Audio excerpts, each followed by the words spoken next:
السلام عليكم ورحمة الله وبركاته. إن الحمد لله نحمده ونستعينه ونستهديه ونستغفره ونعوذ بالله من شرور أنفسنا ومن سيئات أعمالنا. من يهده الله فلا مضل له ومن يضلل فلا هادي له. وأشهد أن لا إله إلا الله وحده لا شريك له وأشهد أن محمدا عبده ورسوله. يا أيها الذين آمنوا اتقوا الله وقولوا قولا سديدا يصلح لكم أعمالكم ويغفر لكم ذنوبكم ومن يطع الله ورسوله فقد فاز فوزا عظيما. نعوذ بكلمات الله التامات من شر ما خلق وذرأ وبرأ ومن شر ما ينزل من السماء ومن شر ما يعرج فيها ومن شر فتن الليل والنهار ومن شر كل طارق إلا طارقا يطرق بخير يا رحمن. الحمد لله الذي بنعمته تتم الصالحات. ربنا آتنا من لدنك رحمة وهيئ لنا من أمرنا رشدا. اللهم آت نفسي تقواها وزكيها وأنت خير من زكاها أنت وليها ومولاها. ربي يسر ولا تعسر وتمن خير. أما بعد. Alhamdulillah, pertama-tamanya kita merafakkan setinggi-tinggi syukur kita kehadirat Allah Subhanahu wa taala kerana dengan rahmat dan juga limpah kurnia-Nya Allah Subhanahu wa taala bagi pada kita ruang dan waktu untuk kita sama-sama dapat berkumpul pada malam ini, pada malam Sabtu ini, bagi kita menjayakan satu agenda yang sangat penting, satu majlis ilmu di antara taman-taman syurga. Mudah-mudahan pertemuan dan perpisahan kita ini dirahmati dan diberkati oleh Allah Subhanahu wa taala. Jadi hadirin hadirat, masyarakat muslimin wal muslimat rahimakumullah. Saya ni hampir 3 bulan tak berkuliah. Jadi ini kali pertama lah. Walaupun masjid dah diberi kebenaran selama hampir 2 minggu kan. Hampir 2 minggu. Tapi ini kali pertama. Kali pertama saya kembali berkuliah selepas 3 bulan bercuti. Jadi bila dah lama tak berkuliah ni, minta maaf lah tuan-tuan. Yang kalau bahasa tu berkarat ke, kalau adab tak terjaga, ya, kalau terguris kata-kata dan sebagainya, saya mohon ampun, mohon maaf.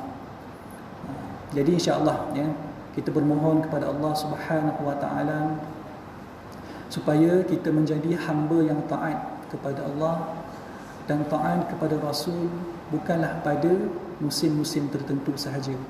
Kan? Kita baru saja melalui bulan Ramadan.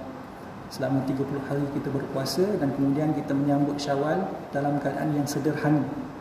Itu antara hikmah dia tuan-tuan, kan? Sambut bulan Syawal, ya, dalam keadaan yang sederhana, tidak bermewah-mewah. Rupanya boleh, kan? Adat kita saja orang Melayu. Bila sambut bulan Syawal, semua benda nak kena buat persiapan. Nak buat kuih raya, nak beli lansir baru, beli sofa baru, kereta baru, macam-macam. Tapi alhamdulillah antara hikmah, ya, ketika berlaku penularan wabak COVID-19 ni, Allah nak mengajarkan kita supaya bersederhana. Bahkan dalam bulan puasa, Allah bagi kita nikmat untuk kita dapat beribadah bersama-sama dengan keluarga kita. Subhanallah tuan-tuan. Ini satu nikmat yang sangat besar yang tak pernah pun kita lakukan, tak pernah kita amalkan sebelum ni. Kan? Biasa bulan puasa kita pergi masjid, pergi surau, sembahyang tarawih, beribadat di rumah-rumah Allah. Tapi bulan puasa kali ini, masya-Allah tuan-tuan, ya, Allah bagi kita nikmat, Allah bagi kita peluang untuk kita beribadah bersama-sama dengan keluarga kita. Kan? Anak-beranak kita yang tak pandai berselawat, boleh berselawat. Tak kira lah bid'ah tak bid'ah. Ya tak? Bila suruh selawat, kan? Yang boleh zikir ya latif, bolehlah ya latif, kan? Yang biasa baca apa, inna anzalna, bolehlah baca surah al-kahfi. Baca panjang sikit. Dah tak buat apa kat rumah kan? Tak buat apa-apa kat rumah, bolehlah mengulang, menghafaz. Paling-paling kurang baca surah Luqman, surah Ar-Rum, surah Yasin. Ini kan baca qul ya ayyuhal kafirun. Lepas tu inna anzalna. Jadi ini antara nikmat-nikmat yang Allah Taala kurniakan kepada kita sepanjang bulan Ramadan. Cuma apabila kita sudah mempertingkatkan amalan kita dalam bulan Ramadan yang lalu, memang dah lama dah berlalu pun kan. Tapi kita bermohon juga kepada Allah supaya kita kekal istiqamah, bukanlah kita ni beribadah pada musim-musim tertentu sahaja. Tak. Bulan puasa baru nak ibadah. Bulan puasa bukan bulan ibadah tuan-tuan. Bulan puasa bulan gandakan amal ibadah kita, tingkatkan amal ibadah kita. Itu makna bulan puasa, untuk mendepani cabaran-cabaran pada 11-10 bulan yang akan datang. Sebab tu kita mohon supaya Allah kekalkan amalan kita, supaya kita ni tidaklah taat kepada Allah, tidaklah taat kepada Rasul hanya musim-musim tertentu saja, tetapi kita taat kepada Allah pada setiap helaan nafas yang Allah Ta'ala beri pada kita kan? Seperti mana yang Allah Ta'ala sebut dalam surah An-Nahl, surah An-Nahl ayat yang ke-97. Allah kata, a'udzubillahi minasyaitonir rajim, man 'amila salihan min dzakarin aw untha wa huwa mu'min falanuhyiyannahu hayatan thayyibah wa lanajziyannahum bi ahsani ma kanu ya'malun. Barang siapa yang melakukan amal soleh daripada lelaki dan perempuan dan beriman, wa huwa mu'min, kami akan berikan kepada dia kehidupan yang baik di dunia, dan walanajziyannahu, dan kami akan berikan ganjaran yang berupa pahala di atas amalan yang mereka lakukan, seperti mana yang telah mereka lakukan di dunia. Ayat yang ke-97 tuan-tuan, surah An-Nahl. Allah Ta'ala nak cerita pada kita syarat orang tu nak dapat kehidupan yang baik di dunia dan kehidupan yang baik di akhirat, iaitu kena melakukan amal soleh. Kena melakukan amal soleh. Dan sebahagian orang kita nampak amal soleh ni ibadah je lah. Bila sebut amal soleh, ibadah semata-mata.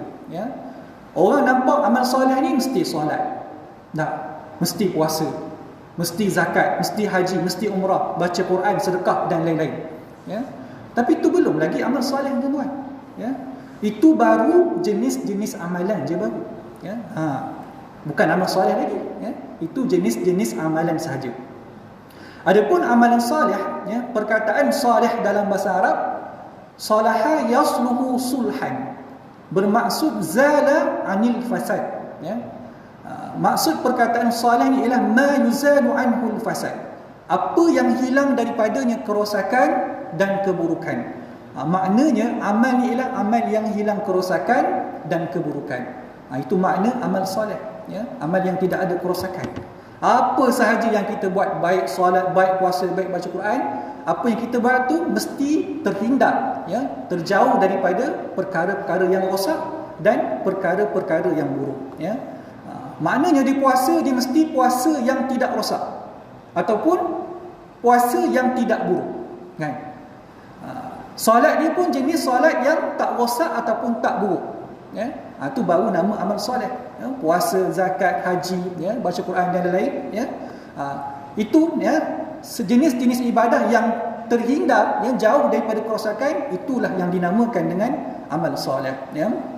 Jadi semua amalan yang kita lakukan, daripada jenis-jenis ibadah yang kita pernah dengar, puasa, zakat, haji, apa semua ni, jenis ibadah ni syarat dia mesti soleh, iaitu tidak ada kerosakan dan keburukan dalam amalan tersebut kan.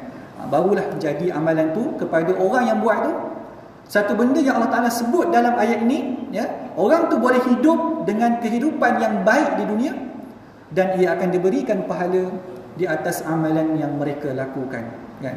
Ramai orang puasa, ramai orang puasa, tapi belum tentu tuan-tuan, belum tentu puasa yang dilakukan tu puasa yang selamat daripada rosak.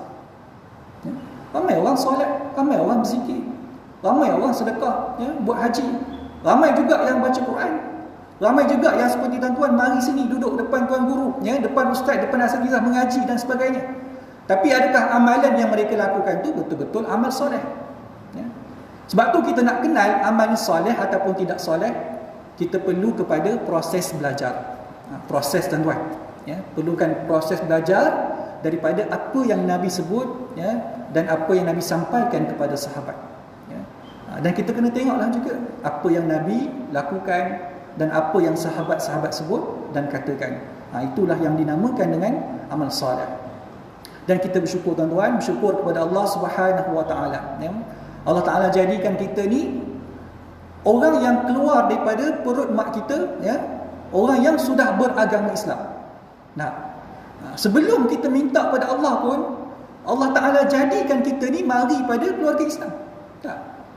Dan tambah pula, bila mana kita ni keluar daripada perut mak kita sebagai orang Islam, kita jadi Islam daripada kategori ahli sunnah. Kita tak jadi Islam yang Syiah. Tak. Time 10 Muharram kita katuk belakang. Pukul belakang dengan parang. Islam juga. Tapi dia bukan Islam yang seperti mana yang Nabi ajar. Tak. Kemudian dalam ahli sunnah pula, ya, Allah Ta'ala pilih kita dalam kalangan orang yang tertib dan kemas dalam buat ibadah. Ya. Tertib dan kemas dalam buat ibadah. Ya. Sebab ada juga sebagian orang yang ahli sunnah, ya, tapi ibadah yang dibuat tu bukan seperti mana yang Nabi ajar. Ya.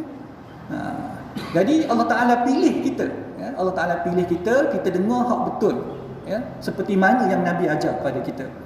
Dan kita bersyukur kepada Allah, kita kenal Nabi sebagai orang yang amalan dia disahkan. Ya. Kita letak Nabi pada tempat yang betul.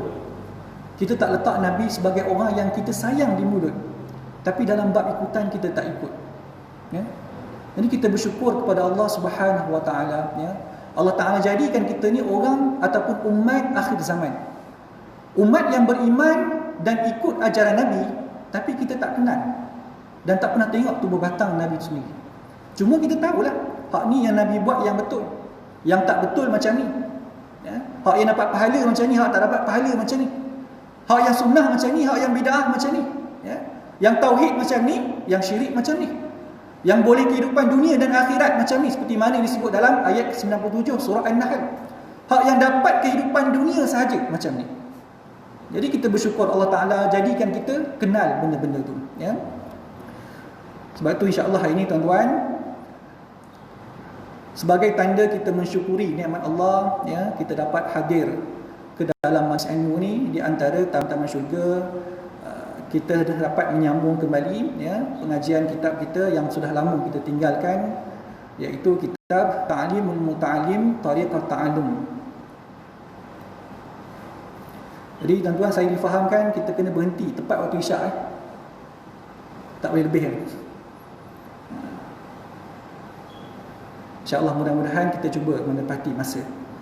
Baik, kita sambung kembali pengajian kitab Ta'limul Muta'allim Tariqat Ta'allum karangan Al-Imam Az-Zurnuji radhiyallahu ta'ala anhu. Jadi tuan-tuan, kitab ni banyak boleh kita dapati dalam kedai-kedai buku. Sekarang ni kita boleh beli online je. Ya. Musim PKP ni kita banyaklah belajar, kan? Beli barang secara online. Mudah saja. Tunggu je kat rumah sampai barang. Cuma cepat lambat je lah tuan-tuan. Pilih nak beli barang apa, katil pun boleh. Ya. Katil, almari, rak, sofa, buku, ya. Macam-macam kita boleh beli. Jadi banyak pilihan.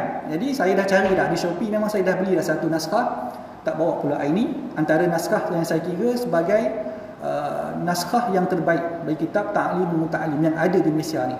Ya, sebab dia bawakan bersama teks yang asal daripada bahasa Arab dan kemudian terjemahkan. Setiap perenggan ada teks bahasa Arab dan kemudian ada teks bahasa Melayu.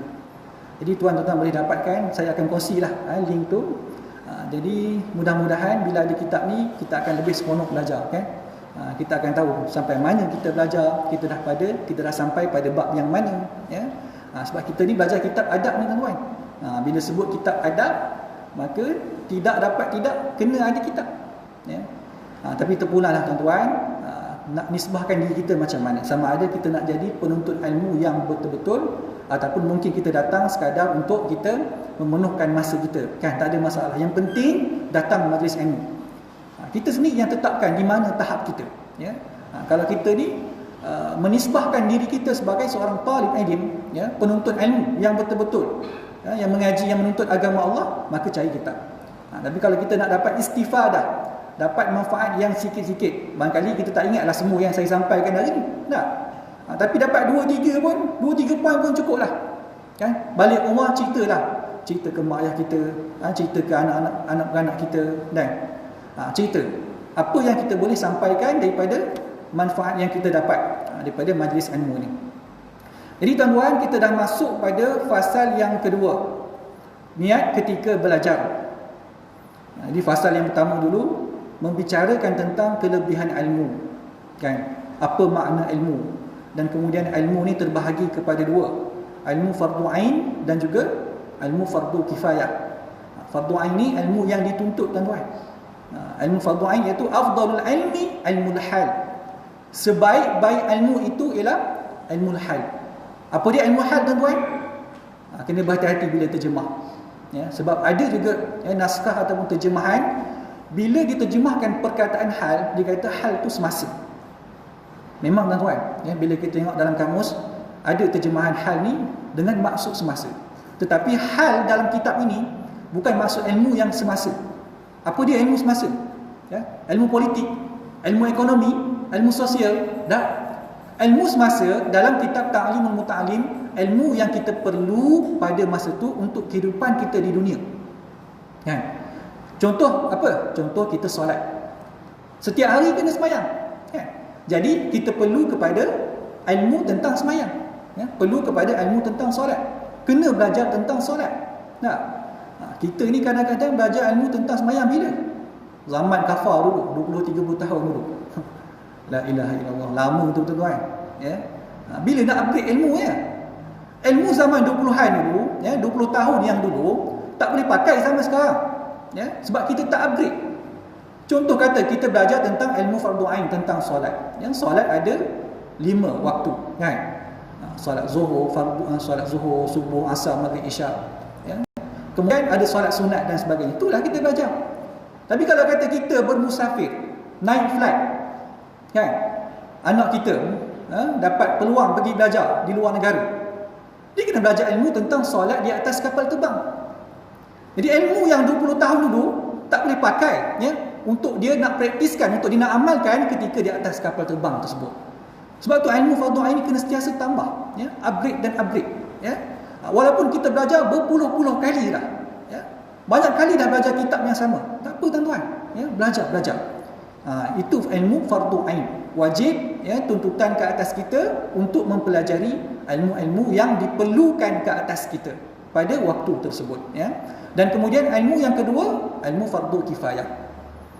Ilmu fardu kifayah. Apa makna fardu kifayah, ya? Idza fa'ala al-ba'du saqata 'anil baqi. Ya. Apabila seseorang melakukan, ya, seorang mencari ilmu tersebut, maka tergugur kewajipan kepada yang lain.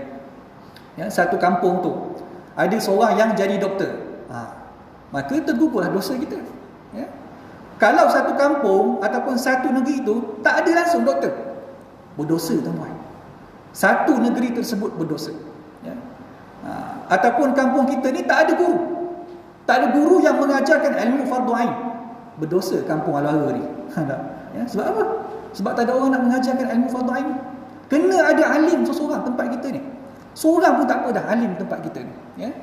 Tuan imam ke, tak, tuan Bilal ke, kena jadi alim juga kurang-kurangnya, ya. Supaya kita ni menjadi tempat rujukan kepada masyarakat. Sebab tu, tuan-tuan, antara kelebihan ilmu fardu kifayah ni, ya, kita nak kena ambil tuntutan fardu kifayah. Kita kena jadi pakar dalam satu-satu bidang, ya. Tak kira lah bidang apa pun, kita kena jadi pakar juga dalam bidang tu. Katalah nak jadi pakar dalam bidang electrician, kan? Bak wiring ke, elektrik ke, pasang kipas, pasang lampu, memang dia pakar. Maka dia mendapat pahala yang besar, tuan-tuan. Sebab apa? Sebab dia telah menunaikan tanggungjawab dia, ya, untuk mengangkat dosa-dosa daripada orang di kampung tersebut. Itu kelebihan fardu kifayah, tuan-tuan. Kita ni kena ambil juga satu bidang yang kita mahir. Contoh katalah kampung tu perlukan kepada penggali kubur. Tak? Memang dia lah orang paling pakar sekali yang gali kubur. Dapat pahala tuan-tuan. Dapat pahala yang besar. Sebab apa? Sebab dia telah mengangkat dosa orang daripada tempat tadi. Kalau tak ada seorang pun yang gali kubur, siapa nak gali kubur? Tak? Korek tak jadi. Korek akhirnya timbul tanah. Tak dalam-dalam juga. Sebab apa? Sebab tak ada pakar. Sama juga pakar menguruskan jenazah, menguruskan mayat. Kan? Jadi kita semua kena jadi pakar dalam bidang masing-masing. Ya, kita ada lebih kurang katalah umur 30 tahun, 40 tahun. Mungkin ada 20 tahun lagi. 20 tahun lagi masa yang kita ada di muka bumi Allah Subhanahu wa taala. Ya? Belajar sikit, sehari 1 jam, sehari 1 jam. Tuan-tuan, baca buku ya sehari 5 muka surat, setahun dah berapa dah? Ya. Nampak sikit tapi kita buat setiap hari kita buat, setahun tu jadi banyak. Katalah setahun kita hafal. Saya selalu pesan, selalu sebut pada anak-anak murid saya, nak belajar bahasa Arab mudah tuan-tuan. Ya? Bukan nak kena belajar nahwu, saraf, ya, ilmu balaghah sebagainya. Hafal perkataan. Nah, kita belajar bahasa Melayu. Susah ke senang? Belajar bahasa Melayu senang je. Ya? Belajar daripada kecil, umur 2 tahun, 3 tahun, kita dengar mak ayah kita cakap guna bahasa apa, ya, guna kosakata yang bagaimana. Ya, dengar sebab apa? Banyak kosakata, kan? Banyak mufradat, banyak vocab. Itu cara kita nak belajar bahasa. Jadi saya pesan kepada pelajar-pelajar saya. Ya, saya kata apa? Saya kata sehari hafal 5 patah perkataan. 5 aja tuan-tuan, tak banyak pun 5 patah perkataan. Seminggu dah berapa? 35 patah perkataan. Setahun 1000 patah perkataan. 2 tahun 2000. 2000 tuan-tuan dah boleh cakap dah bahasa Arab. Tak? Bangla duduk sini pun, Bangladesh, bukan nak merendahkan orang Bangladesh tak. 3 bulan duduk sini boleh cakap Melayu. Tak? Belajar sikit-sikit 5 patah perkataan, sama macam kita, ya. Cari satu bidang yang kita rasa kita boleh belajar bidang tersebut, ilmu tersebut, ya. Katalah dalam kampung ni kita perlukan seorang yang pakar ilmu faraid, ya, ilmu nak bahagi-bagikan harta. Saya ada seorang kenalan tuan-tuan, ya, yang bersama-sama dengan saya dalam pengurusan pasti, Ustaz Fusairi, dipanggil sebagai dai ilmu faraid. Dia memang khusus, ya, pakar dalam ilmu faraid. Dulu bekerja sebagai PPD di Bentuk, ya. Berhenti kerja tuan-tuan, ya, berhenti kerja sebab apa? Sebab dia nak ambil tanggungjawab dia, ya, untuk menjadi pakar, untuk jadi penasihat perunding dalam bidang ilmu faraid. Bayang tuan-tuan, pegawai di PPD, berapa gaji dia? Sanggup berhenti, tak dapat pincing. Sebab apa? Sebab nak fokus, ya, kepada dakwah tentang ilmu faraid. Dan alhamdulillah sekarang ni tuan-tuan, ya, dia mendapat tempat yang layak di sisi masyarakat, menjadi tempat rujukan. Sebab apa? Berkat kerana dia fokus menguasai suatu bidang ilmu yang jarang-jarang orang kuasai. Ilmu apa? Ilmu faraid. Sekarang ni tuan-tuan, saya sendiri pun tak main. Saya tak main ilmu faraid, ya. Tapi kalau berlaku kematian dan sebagainya, banyak berlaku masalah, kan, di kalangan kita. Bergaduh antara adik-beradik, suami isteri dan sebagainya. Dalam berita macam-macam, kan. Orang yang meninggal, akhirnya berebut harta antara maknya, ya, dengan adiknya dan sebagainya. Jadi kena ada seorang yang pakar untuk nak terangkan macam mana kita nak bahagikan harta dengan baik. Tak? Kena belajar. Saya pun kena belajar jugalah, ya, kena cari masa. Paling-paling kurang pun tahulah sedikit. Tak? Paling kurang katalah tahulah anak lelaki dapat 1/2, gitu kan. Benda-benda mudah je lah. Tapi kena belajar. Dan kemudian cari satu bidang yang boleh kita fokus dalam bidang tersebut. Jadi tak masuk lagi tuan-tuan, ya, baru nak cerita tentang ilmu fardu kifayah tadi. Ada ilmu yang wajib kita belajar, ada ilmu yang diharamkan untuk kita belajar. Saya dah sebut dalam kuliah yang lalu. Apa dia ilmu yang haram? Ilmu sihir, tak? Ilmu nujum, ya, ilmu nak tilik nasib sebagainya. Tengok bintang, oh bintang macam ni tak boleh keluar lah gini, ya, keluar ni accident kita. Itu ilmu yang diharamkan oleh Allah Subhanahu wa taala. Baik. Fasal yang kedua, niat ketika belajar. Ya, niat ketika belajar. Jadi kita nak belajar tentang bab niat ni. Tak tahu sempat habis ke tidak ni. Baik. Qala al-musannif rahimahullah subhanahu wa ta'ala wa nafa'ana bi 'ulumihi wa 'ulumikum fid darain amin. ketika mempelajari sesuatu ilmu, hendaklah disertai dengan niat. Kerana niat merupakan pangkal bagi semua hal. Kerana baginda Nabi kita Muhammad sallallahu alaihi wasallam bersabda, "Innama al-a'malu binniyati." Sesungguhnya segala amalan itu bergantung kepada niat. Tuan-tuan, ini adalah hadis yang sahih. Hadis ini riwayat Al-Imam Bukhari dan Al-Imam Muslim.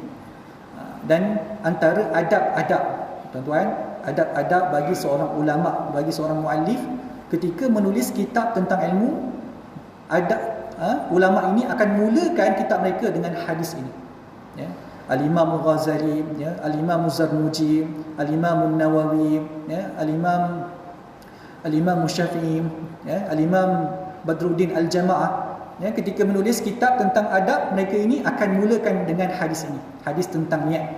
Tuan-tuan, ya, ini hadis yang paling utama dalam agama kita. Kenapa? Kerana disebutkan oleh ulama, hadis ini merangkumi 1/3 dalam agama kita. 1/3, tuan-tuan, ya, dalam agama kita ada di dalam hadis ini. Ya, sebab apa? Sebab melibatkan hati, melibatkan lisan, melibatkan anggota tubuh kita. Bahkan Al-Imam Syafi'i, ya, beliau menyebutkan bahawa hadis tentang niat ini, ya, bila dibahaskan melalui ilmu fiqh, dapat dikeluarkan 70 masalah dalam ilmu fiqh. Hanya dengan hadis ini saja, tuan-tuan, ya. Dengan hadis ini dapat dikeluarkan 70 masalah fiqh. Maknanya hadis ini sangat penting. Kita, tuan-tuan, kalau tak dapat hafal hadis ni lagi, ya, tak tahulah macam mana kita. Ya, ilmu umur dah 20 tahun, 30 tahun, 40 tahun, kurang-kurang kenalah juga hafal hadis ni, ya. Innama al-a'malu binniyati wa innama likulli imri'in ma nawa. Faman kanat hijratuhu ila Allah wa rasulih fa hijratuhu ila Allah wa rasulih. Wa man kanat hijratuhu ila dunya yusibuha aw imra'atin yunkihuha fa hijratuhu ila ma hajara ilaihi. Tuan-tuan, pelajar tadika, pelajar pasti, ya, pelajar pasti yang saya jaga ni, hadis ini senang je dia hafal. Bila cikgu dia, muallimah, dia sebut hadis yang pertama, pelajar-pelajar baca hadis yang pertama, innama al-a'malu binniyati, setiap amalan itu bergantung kepada niat. Semua boleh baca, tuan-tuan. Umur 6 tahun, kita ni tak tahulah macam mana, kan. Muhasabahlah pada kita, bukan nak kata ke, tuan-tuan, muhasabah pada diri saya sendiri juga. Sebab kita banyak benda kita boleh buat, banyak benda kita boleh hafal, tapi satu hadis ni saja yang saya sebut tadi, ya, yang merangkumi 1/3 daripada agama kita, kita tak hafal, maknanya ada masalah lah, ya, dalam kita menuntut ilmu agama Allah SWT. Cubalah, tuan-tuan, ya, sehari hafal satu huruf tak apa dah, tak. Innama potong, esok al-a'malu potong pula, esok binniyati, ya. Kalau saya ajar budak-budak darjah 1 ni sambil melompat, tuan-tuan, tak. Kita sekarang ni bukan mudah kita nak ajar budak-budak, ya. Budak-budak sekarang bukan boleh duduk atas kursi, duduk senyap itu je, ya. Sekarang ni nak pula musim apa? Normal baharu. Saya pengurusan pasti terkejut juga. Kita ingatkan sekolah menengah yang buka dulu, tak? Tingkatan 5, okey. Tingkatan 4, 3, 2, 1. Kemudian sekolah rendah pula, darjah 6, 5. Yang last sekali tadika lah, kan? Taska. Tiba-tiba, ya, Datuk Ismail Sabri Umum, tadika yang buka dulu. Terkejut kita, tuan-tuan, ya, nak buat persiapan. Tapi tak ada lah, rupanya kita ni antara sektor yang penting, kan? Bila mak ayah bekerja, nak letak mana dengan anak-anak? Tak. Akhirnya terpaksa buka tadika dulu. Jadi kita pun meraihkan kehendak masyarakat kita, ya. Mereka perlukan kepada tadika, perlukan kepada orang yang nak menjaga anak mereka, akhirnya kita buka lah, walaupun dalam keadaan kita, tuan-tuan, ya, yalah kita 3 bulan tak dapat yuran, ya. Kita ni bergantung kepada yuran saja, 3 bulan tak dapat yuran, elang guru pun kena potong separuh, ya. Saya bila sebut benda ni saya sebab lah, ya, fikir cikgu-cikgu kita, tuan-tuan, antara cabaran yang paling besar dalam institusi pendidikan ni guru tadika, tuan-tuan. Guru tadika ni kerja yang paling mencabar sekali. Saya guru sekolah rendah, ya. Saya pun ada juga mengajar sekolah menengah, mengajar mat tahfiz. Jadi tiga-tiga peringkat ni saya tahu, saya alami sendiri, walaupun mungkinlah tak lama, mungkin ada sebahagian tuan-tuan ni antara cikgu-cikgu yang berpengalaman, kan. Jadi minta maaf lah, kan, kalau saya silap berkongsi pengalaman saya, tapi pengalaman yang saya lihat, ya, guru-guru yang paling mencabar sekali untuk nak mendidik ni guru tadika. Ya. Memanglah nampak macam mudah ajar A, B, C, 1, 2, 3, tapi nak fahamkan pelajar tu tuan-tuan, bukan senang. Ya. Memang ABC, tapi nak bagi dia faham ABC, nak bagi dia boleh baca tu, itu satu cabaran yang cukup hebat. Belum kira lagi anak-anak yang hyperaktif. Tak? Belum kira lagi anak-anak yang macam-macam perangai dia. Kita anak kita 4-5 orang kat rumah pun tak menang tangan dah kita. Tak? Ya? Ini 30 orang, 20 orang dalam satu kelas. Macam-macam pula. Ni nak masuk dalam norma baru pula. Kita buat kotak, ya, kita jaga jarak, susun meja dan sebagainya, ya, letak stiker, letak poster. Hari kedua hancur tuan-tuan. Hari kedua stiker apa semua kotak tu habis dah. Ya? Yang sentuh tak sentuh habis dah semua. Ya tak? Ini cabaran. Ya? Muallimah kata jaga jarak, duduk tempat masing-masing. Lepas tu melompat bersuka tak ada tuan-tuan. Ya? Yang pelitup muka, yang tutup muka tu habis lah. Buat stick ke dia je. Ha? Ini cabaran tuan-tuan. Nak bagi sekolah rendah senang lagi. Saya adalah juga, ya, basuh berak, basuh kencing pelajar-pelajar. Itu pun kita kira, ya Allah, betapa besar cabaran nak jadi guru. Tapi sekolah tadika ni macam-macam lah. Bukan sahaja kencing berak je. Nak suap dia, makan memang tumpah dah. Mana ada budak makan yang cermat, tak? Mesti tumpah juga. Tumpah nasi, tumpah air dan sebagainya. Jadi kadang-kadang kita tidak meraihkan. Kita sendiri, masyarakat kita pandang rendah, ya, dalam dunia pendidikan awal kanak-kanak. Bila saya terlibat, ya, dalam 4-5 tahun ni, Masya Allah tuan-tuan, ya, kita semakin sedar bahawa kita perlu meraihkan guru-guru tadika kita. Ya, tak kira lah guru-guru prasekolah ke, tadika kemas ke, pasti ke, kita kena meraihkan mereka, letakkan mereka pada tempat yang tinggi. Ya, pensyarah, ya, memanglah pensyarahnya ilmu tinggi tuan-tuan. Kita tak nafi ilmu mereka tinggi. Tapi, yalah, yang mereka ajar tu semua umur 20 tahun, tak 23 tahun. Ya, tak payah khabar pun, memang dia orang dah senyap dah. Ya. Tak payah khabar pun suruh buka buku. Ya, hari ni pelajar-pelajar buka buku surat 23. Tak payah beritahu pun. Ya, buat slideshow je, okey habis. Nak masuk kelas ke, nak keluar kelas ke, terpulang pada dia. Tak. Itu ajar budak-budak peringkat mesti. Memang ajar ilmunya ilmu yang tinggi, tetapi nak kawal kelas, ya, nak kontrol pelajar tak ada masalah, senang. Tapi kalau guru pasti, guru tadika, orang yang tak ada pengalaman habis tuan-tuan. Saya adalah seorang, ya, rakan sekerja saya ni. Alhamdulillah, memang dia seorang yang baik, ya, seorang yang lembut, tapi mungkin pendekatan dia sebagai guru tu dia kena sentiasa tambahkan ilmu. Ya. Kelemahan dia nak kawal kelas, dia tak boleh nak kontrol kelas. Ya. Tapi memang dia seorang yang baik, ya, seorang yang lembut. Ya. Bila kita bercakap dengan dia, Alhamdulillah, Masya Allah, orang yang sangat baik. Bila baik ni kadang-kadang masalah juga. Ya. Pelajar pijaklah dia kan. Pelajar naik atas meja, atas kursi, baling stoking, ya. Cikgu tu berambat menyapu dengan pelajar tu. Ya. Satu masa tu tengah main baling stoking, saya buka pintu, stoking tu kena betul kepala saya. Jadi cabaran lah tuan-tuan, ya, dalam kita mendidik anak-anak kita. Ya. Tanya cikgu-cikgu yang pengalaman, dia kata pelajar-pelajar sekarang tak sama dengan pelajar-pelajar 20-30 tahun dulu. Nah, berbeza cabaran dia. Pelajar sekarang ni bukan senang nak kawal. Ya, bukan senang. Ya. Kita ajar tulis papan putih, tak menarik pun pada mata dia. Suruh mewarna. Kejar je mewarna ni. Dulu zaman kita ada pensel warna tu, kata mewah lah kita dah. Dan bila suruh mewarna, itulah aktiviti yang paling seronok pada kita. Zaman dulu. Zaman sekarang, lah cikgu, ustaz mewarna lagi ke? Itu antara cabaran-cabaran. Minta maaf tuan-tuan, panjang sikit. Tak masuk lagi, kita dah masuk sikit tadi. Okey, hadis yang sahih tadi, ya, innama al-a'malu binniyati. Dan sabda Rasulullah sallallahu alaihi wasallam berkenaan dengan niat ni, ya, Nabi bersabda, kam min amalin yatasawwaru bi surati a'mali dunya wa yasiru bi husni niyyati min a'mali al-akhirati. Wa kam min amalin yatasawwaru bi surati a'mali al-akhirati thumma yasiru min a'mali dunya bisu'in niyyati. Nabi sebut tuan-tuan, ya, berapa banyak amalan yang berupa keduniaan, amalan yang berupa keduniaan menjadi amalan akhirat. Dengan sebab apa tuan-tuan? Dengan sebab baik niatnya. Amalan dunia, niat amalan dunia, ya. Tapi disebabkan amalan tu baik, ya, maka amalan tu dikira sebagai amalan akhirat. Ya. Wa kam min amalin yatasawwaru bi surati a'malil akhirati, berapa banyak amalan yang berupa amalan akhirat, ya, amalan ibadah, ya, amalan solat, puasa, zakat dan sebagainya, tapi dalam hatinya apa? Niatnya kerana dunia, ya, maka amalan itu menjadi amalan keduniaan. Tuan-tuan, ada amalan yang kita tengok tidur je, tu amalan dunia, kan? Tidur amalan dunia, mandi amalan dunia, ya, sapu sampah amalan dunia.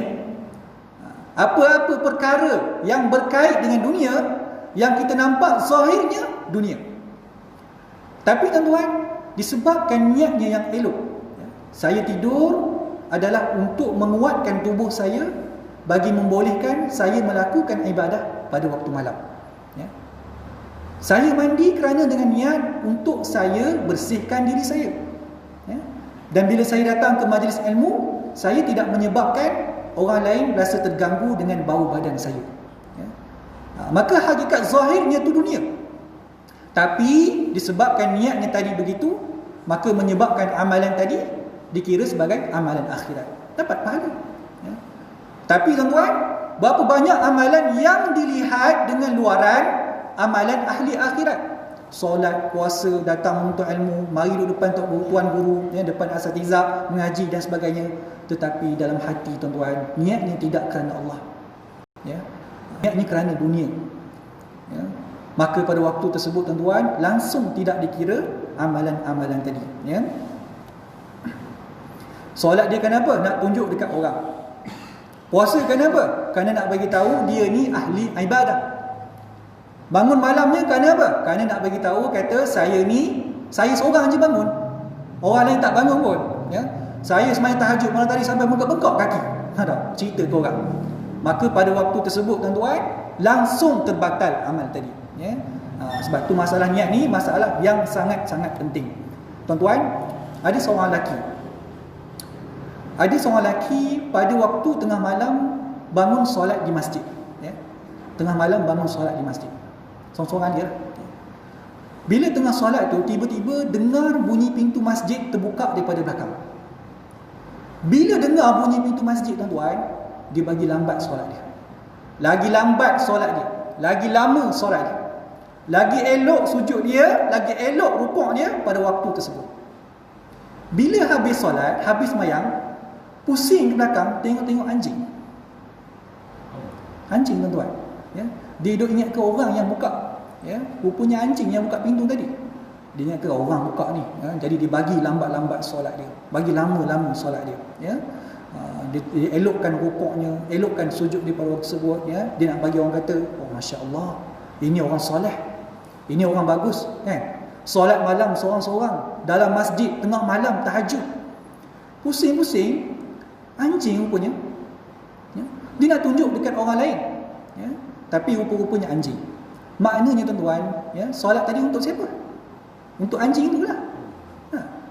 Jadi di sini menunjukkan bahawa amalan tadi dinilai dengan niat, ya. Innama al-a'malu binniyati.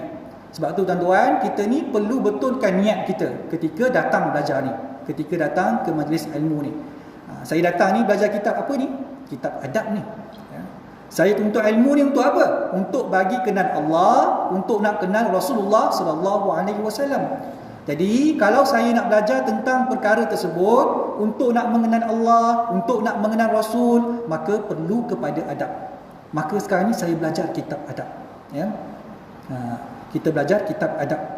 Sebab tu tuan-tuan, kita perlu kepada niat kita yang betul ketika kita menuntut ilmu. Jadi pengajian yang kita belajar sekarang ni tuan-tuan untuk apa? Untuk nak memperbaiki adab kita dengan ilmu, memperbaiki adab kita dengan alatnya ilmu, ya. Apa dia alat ilmu? Kitab, pen, kertas. Memperbaiki adab kita dengan muallim, guru kita, ya, yang hadir, ya, yang duduk depan kita ni, ya. Kita nak jaga adab kita dengan guru kita, kan. Memperbaiki adab kita dengan sahabat-sahabat yang hadir bersama dengan kita dalam majlis ilmu. Jadi ini perlu kepada niat pada waktu tersebut, ya. Kerana tu tuan-tuan, para ulama mereka akan memulakan perbahasan kitab mereka dengan apa tuan-tuan? Dengan niat, ya. Ini antara adab para ulama ketika menulis kitab. Mereka akan mulakan dengan hadis tentang niat ni. Sebab apa? Nak bagi ingatan kepada tuan kitab tu supaya betulkan niat masa nak tulis kitab, ya. Hatta ulama disebut kata, ya, kalau kita nak buka pintu, ya, ketika orang duk ketuk pintu rumah kita, apa niat kita bila kita nak buka pintu tersebut? Orang ketuk pintu, tuan-tuan, kita nak pergi buka pintu. Apa niat kita, ya, bila kita nak buka pintu tu? Ya? Ke tak ada niat? Sebab dia ketuk, ada orang ketuk, saya pergi buka pintu. Ya? Tak ada niat lain dalam hati dia. Jadi tuan-tuan, hadirkan niat. Sebab buka pintu pun ulama sebut, tuan-tuan. Ya? Ulama kata hadirkan niat. Saya buka pintu tersebut, ya, saya pergi buka pintu tadi dengan tujuan yang pertama apa ni, tuan-tuan? Untuk nak menjawab salam. Yang kedua, saya buka kerana untuk menggembirakan dia. Kenapa? Kerana saya cepat buka pintu. Dah dua dah niat. Kerana memasukkan kegembiraan ke dalam hati seseorang Muslim itu akan digembirakan oleh Allah di akhirat nanti. Ya, Nabi sebut bi'idkhalis sururi fi qalbi muslim. Itu adalah salah satu daripada sunnah Rasulullah SAW. Masukkan kegembiraan ke dalam hati seorang Muslim. Hanya dengan apa, tuan-tuan? Hanya dengan buka pintu saja. Ya, hanya dengan buka pintu sahaja. Sebab tu ulama menyebutkan ada berapa niat yang kita boleh hadirkan ketika kita menuntut ilmu. Tuan-tuan, ada sebagian ulama dia kata ketika nak tuntut ilmu ni kita boleh letakkan beberapa niat, ya. Hatta ada ulama yang menulis sampai 40 niat ketika nak datang ke majlis ilmu. Tuan-tuan, waktu nak tuntut ilmu ni kita datang daripada rumah kita, ya, bertolak daripada rumah kita nak datang ke surau, datang ke masjid ni, ya, ulama dah karang apa niat yang perlu kita hadirkan. Hampir 40 niat, tuan-tuan, ya, dan yang dikarang, yang disusun oleh ulama untuk datang ke majlis ilmu. Dan 40 niat tersebut diganjarkan dengan 40 pahala, ya. Sebab tu kena cari, tuan-tuan. Carilah, ya, apa niat yang perlu kita tanamkan dalam hati kita sebelum nak tuntut ilmu. Cari kertas kajang, tulis sekarang. Niat pertama, niat kedua, ketiga, sampai 40, 50, 100 pun tak apa, tuan-tuan. Maknanya dapat 100 pahala. Mudah-mudah saja dapat pahala hanya kerana niat seorang mukmin. Kerana itu kata ulama, niyatul mukmin khairum min amali. Niat seorang mukmin itu lebih baik daripada amalannya. Tuan-tuan, niat saja pun dah lebih baik daripada amal yang kita lakukan. Ya, hanya dengan niat, tuan-tuan. Susah kena ikhlas, tuan-tuan? Sangat susah. Ikhlas sangat susah. Kita tak kata semua yang datang ni mesti ikhlas betul, dah. Ya, susah nak datang dengan ikhlas ni. Saya, tuan-tuan, nak datang ni, ya, hak dok sebut, ya, dok sebut bab ikhlas ni, baca bab ikhlas ni pun belum tentu ikhlas. Ya. Sebab tu ulama kata sebagian ulama, jangan kita tinggalkan majlis ilmu walaupun kita tidak pernah ada ikhlas dalam hati kita. Ya. Jangan tinggalkan majlis. Teruskan datang, teruskan hadir ke majlis ilmu. Sebab tu kata Al-Imam Al-Ghazali, ya, Al-Imam Al-Ghazali, dia ada dua bacaan, ya. Boleh baca Al-Imam Al-Ghazali ataupun Al-Imam Al-Ghazali. Kita syaddahkan huruf zai. Boleh dua-dua, tuan-tuan. Yang lebih as-sah iaitu Al-Imam Al-Ghazali radhiyallahu taala anhu. Ya, kata beliau, "Nahnu talabna al-ilma li ghairillah, fa aba an yakuna illa lillah." Kami menuntut ilmu bukan kerana Allah. Kata Imam Ghazali, tuan-tuan, kami tuntut ilmu, datang belajar ni bukan kerana Allah. Tapi tidaklah Allah berkehendak dengan perkara tersebut, melainkan pada hujungnya Allah Ta'ala pusingkan kami kembali kepada Allah Ta'ala. Maksudnya, tuan-tuan, niat kami itu akan kembali kepada Allah Ta'ala juga. Meskipun pada permulaan tidak kerana Allah. Tuan-tuan, orang zaman dulu menuntut ilmu, ya, antara cara nak dapatkan bekalan makanan, nak dapatkan kewangan, tuntut ilmu, tuan-tuan. Zaman Al-Imam Ghazali, ya, kalau dia datang daripada keluarga yang miskin, macam mana nak cari makanan? Pergi belajar. Ada minhah, ada tajaan, ada beasiswa kepada orang yang menuntut ilmu di masjid, ya, di kutab, ya, di madrasah dan sebagainya. Ada orang tajir. Jadi Al-Imam Ghazali sebut, dia kata apa? Kami penuntut ilmu zaman kami ni datang ni bukan tuntut ilmu, bukan kerana Allah. Yang pertamanya mungkin kerana mak ayah kita suruh. Yang kedua, mungkin di kalangan kita ni, kawan-kawan kita ni ada yang miskin, ada yang tak mampu. Macam mana nak cari makan? Pergi madrasah. Ya, dekat madrasah ada makanan. Bahkan setengah madrasah, setengah masjid akan dihulurkan kewangan, ya, akan ditaja dengan kewangan, sumber kewangan untuk nak tuntut ilmu. Tapi berkat niat tersebut tuan-tuan, orang yang belajar, orang yang berada pada jalan Allah ni, Allah dia akan jaga kita, Allah akan pelihara kita. Walaupun niat tu pada asalnya kita bukan kerana Allah pun.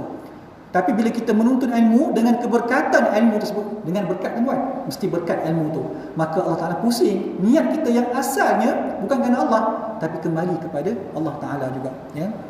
Jadi sekadar itulah tuan-tuan perkongsian kita pada malam ini. Mudah-mudahan pertemuan kita ini dapat memberikan manfaat yang besar kepada kita untuk kita kongsikan bersama dengan masyarakat di luar sana. Yang baik itu daripada Allah pastinya, yang kurang, yang lemah itu daripada diri saya sendiri. Saya mohon ampun tuan-tuan, mohon maaf sekali lagi ya, sekiranya tersilap bahasa, terkasar, terkurang adab dengan tuan-tuan dan sebagainya. Mudah-mudahan kita bertemu lagi pada masa ataupun kuliah yang akan datang. Siru ala barakatillah. Aqulu qawli hadza wa astaghfirullah li wa lakum. Wassalamualaikum warahmatullahi wabarakatuh. Tasbih kafarah suratul Asr.